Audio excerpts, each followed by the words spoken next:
Hi, this is Dr. Gregory Sadler. I'm a professor of philosophy and the president and founder of an educational consulting company called Reason.io, where we put philosophy into practice. I've studied and taught philosophy for over 20 years, and I find that many people run into difficulties reading classic philosophical texts. Sometimes it's the way things are said or how the text is structured. But the concepts themselves are not always that complicated, and that's where I come in. To help students and lifelong learners, I've been producing longer lecture videos and posting them to YouTube. Many viewers say they find them useful. What you're currently watching is part of a new series of shorter videos, each of them focused on one core concept from an important philosophical text. I hope you find it useful as well. In Article 2 of question 20 of the first part of his Summa Theologiae, Thomas Aquinas is going to raise and deal with a question that might well occur to us if we think that God is love and that God is this transcendent creator. Does God love all things? And it seems at first like there could be some good reasons to say, no, God doesn't love everything. Some of which could stem from looking at what the scriptures say. Others could have, more metaphysical reasons, we could say. And so the first objection that he considers is that according to Pseudo-Dionysius, love places the lover outside of himself. It literally sets them externally to themselves. You go out of yourself, and not just go out of yourself, but go into another. And, this is kind of familiar language, we could say, not just in our late modern times, but the way that love is often depicted. So if that's the case, then we've got a problem, because it's not like God can go out of God's self, right? God is this completely transcendent but also immanent being. So it seems like it's inadmissible to say that God loves things other than God. Now, this is a big problem, right? Because we're told that God loves humanity. So it's not just that God doesn't love each piece of grass or a centipede. God doesn't love us, that's going to be a big issue. Let's look at the next one. This is another one that has to do with metaphysics. God is eternal, and nothing that we encounter in this world is eternal. There might be some things that are eternal, like eternal truths that God created, but, we, non-eternal things, how can God possibly love us if at a certain point we cease to exist? Or let's say we don't cease to exist, but blades of grass do. Right? Maybe we have immortal souls, so we didn't always exist, but God created us, and then we'll continue on through eternity. Good for us. But what about Fluffy or Rover or whatever other pet that you have? According to Thomas, those just have animal souls and they don't exist for eternity. So God wouldn't love all things in that case. The third one, Thomas is going to rely on a common distinction between love as friendship, amikitiai, and love as desire, concupiscentia. In this case, the love of desire, concupiscentiae, desire for something, wanting something. So we can love because we have something in common with another and we share affection with them, or we can love because we want to get something out of the thing that it is that we love, or the person that we love. So, does God have love of friendship with irrational creatures? Maybe we can be friends of God, we rational creatures. But it doesn't seem like God could be friends with a bunny or a hawk or a worm or, again, a grass plant or bamboo or whatever else it is. Does God actually need anything, desire anything from creatures? Strictly speaking, no. So God doesn't love irrational things. Could love rational things with a love of friendship. And then finally, so it's written in the Psalms, you hate all the workers of iniquity. We could think of many other scriptural verses. God hates the lying tongue. Clearly God hates some things, but love and hate, those are opposites to each other. You can't love and hate at the same time now, can you? So if that's the case, then all the things that God hates, including some people, God doesn't love them. So then in that case, God doesn't love all things.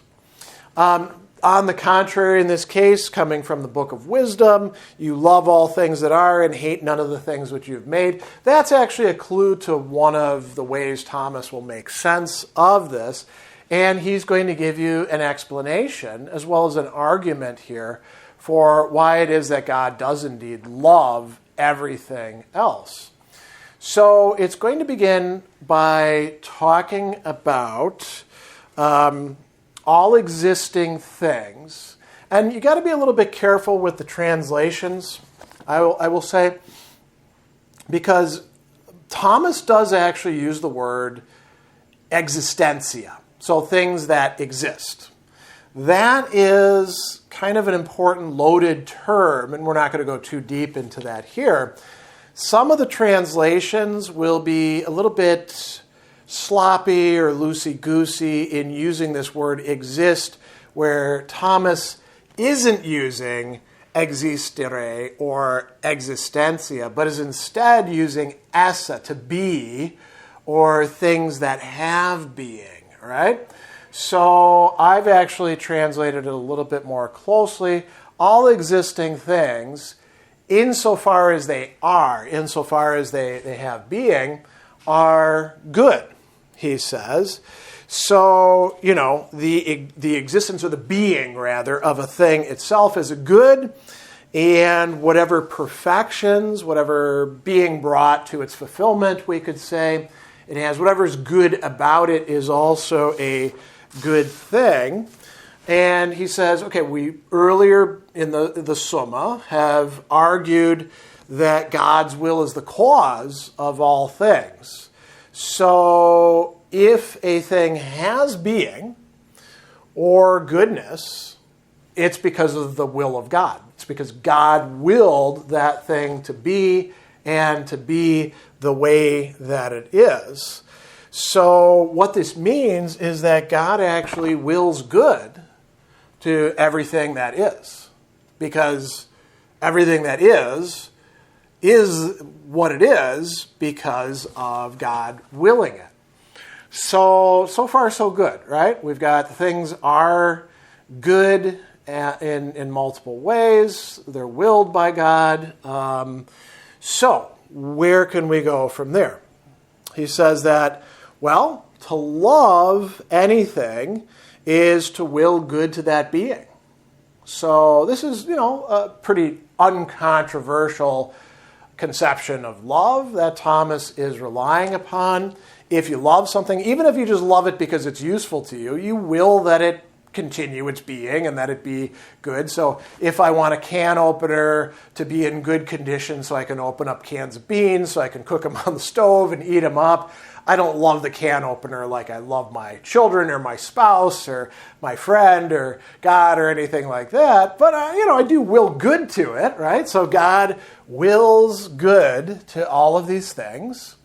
So God loves all the things that he is endowed with being, existence if you like, and the goodness that they possess. Then he goes on to clarify. Okay, God loves everything. God doesn't love in the same way that we love. Why? Well, when we are willing good to anything, we're not the cause of the goodness of that thing. Our will follows the goodness of that thing, which is prior to our willing it, right?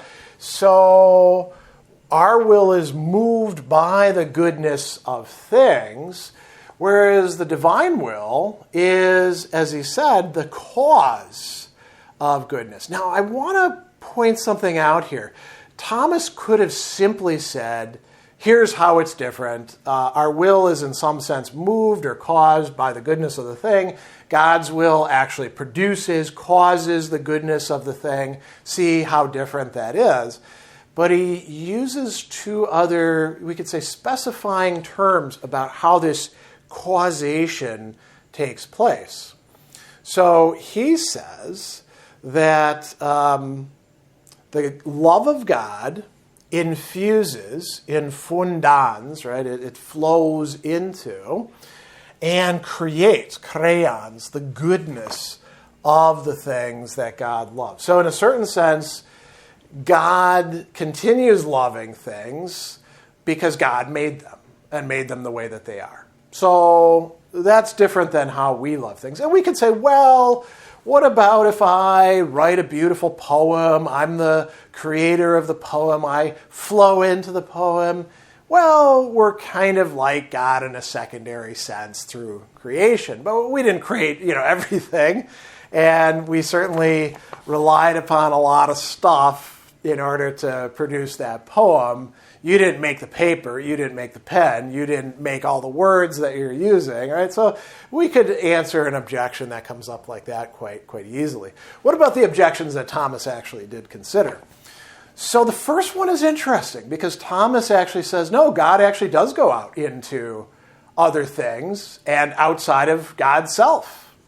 So he says that a lover is placed out of themselves and made to pass into the object of their love, inasmuch as they will good to the beloved and work for that good by providence, even as he works for his own. So that's what God does. God doesn't go into us by loving us, but in a certain sense, God does, place God outside of himself by loving all the things of the created universe. The second objection, so creatures, as he says, have not existed from eternity, or they don't have eternal being in the sense of being there at the beginning, but they, in a certain way, have been with God from eternity. Now, this is an idea that a lot of Christian authors have used and expressed, that within God, before creating, in the divine mind, there's various ways to talk about this. It goes way, way back, all the way to pre-Christian Stoic doctrine, the notion of the seminales rationales, the rational seeds of things. This gets used once we have the notion of the Trinity to talk about Christ as being the second person of the Trinity, who's also the Word, the Logos, or the Verbum, in which all of these are contained. Now, the question that you can ask is, okay, just general things or individual things? And different authors are going to answer that in different ways. Thomas is going to say that God knows all creatures eternally in their proper natures. That might make you think, oh, it's just the universal thing. God knows human being, but not me from all eternity. But the proper, propria, holds out the hope that no, God actually knows individuals in that way, and so loves them from all eternity. So that's a way of answering that second one. What about the issue with non-rational creatures? Okay, so Thomas is perfectly willing to say, yep, you're right. God doesn't have friendship with cockroaches or palm trees or other non-rational creatures. Friendship cannot exist except towards rational creatures who are capable of returning love and communicating one with another in various works of love, and who can fare well or ill according to changes of fortune and happiness. Irrational creatures, that's not a possibility for them, Thomas would say. So that's right. God doesn't love irrational creatures with the love of friendship. But does that mean that God can't love irrational creatures with the love of desire?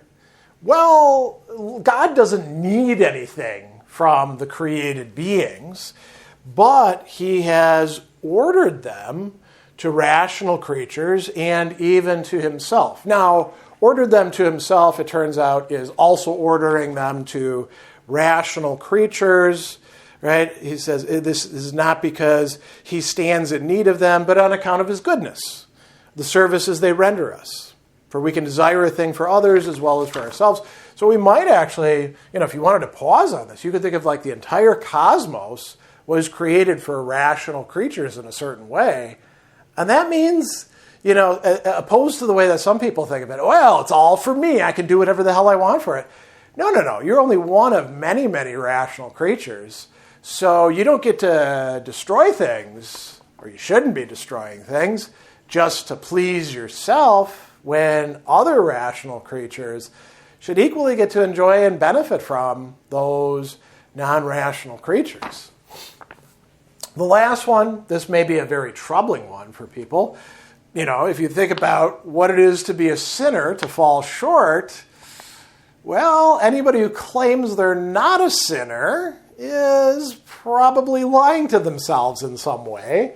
And God does hate sinners. So does that mean that God doesn't love us human beings? So Thomas says, well, there's two ways to look at it. Insofar as you exist, as you are something that has being, you are good, right? That's how God created you. It says God loves sinners insofar as they are beings, or natures that have being.